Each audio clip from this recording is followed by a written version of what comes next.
I think it's always easy with sequels to be cynical, and certainly with the two sequels that have already gone, there were like 12-inch remixes of a much-loved movie. But I was delighted to sort of see last night that I enjoyed this, and I think the comedy is a big part of that. It's as much Python as it is Pirates. It's sort of Indiana Stoned and the Fountain of Youth. Exactly. I'm guessing for you, there is that sort of need that it definitely, you've got integrity about it. It needs to be something you believe in.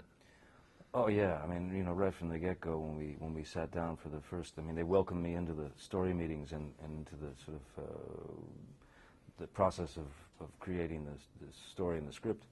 One of the first things that we all agreed upon was like, you know, we must kill formula now, you know, kill everything, don't go for the old jokes, you know, let's go from a fresh point of view. So, yeah, and I also believe more than anything, I think we owed that to the audiences who went to see 2 and 3 and kind of went, what? What did that mean? Because there were so many subplots and so many characters, and you know, the mathematics was just insane. I know that when you first sat down with Gore Verbinski in a London restaurant for the very first Pirates movie, you said to him, what can we do to really freak the studio out? And your early plan was to have no nose on the character, and that kind of got down to what you ended up with on screen. But the fact that you've gone from being the cuckoo in the nest to the golden goose in many ways for studios, it must be hard to deliver the unexpected, because that's what people are expecting. They're expecting you to be wild and bizarre, and sometimes when that's kind of expected, it's a hard one to surprise people. But it's an interesting challenge, you know. I mean, as an actor or as a human being, you sort of it's interesting to be, yeah, put up against an obstacle like that. You know, it's a nice challenge, like in the sense that, you know, if your instinct tells you to go and do something that maybe you feel like, oh, you know, as an actor you've done it before, it's kind of more interesting to start to move towards it and then back off, because I think that then you've got humor, you know.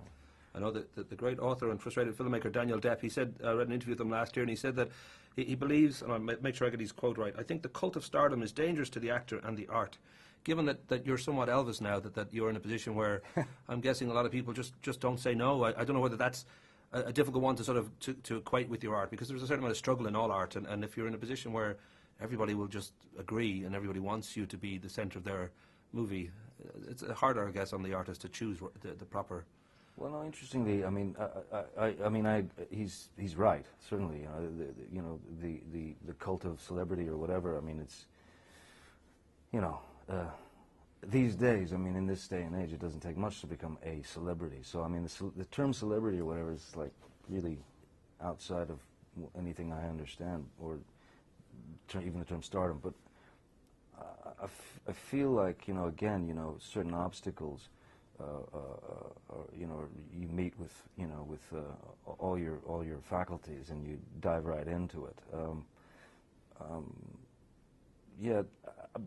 Also, interestingly, I do find myself in situations, you know, when I make certain suggestions that are, yeah, maybe a little too much.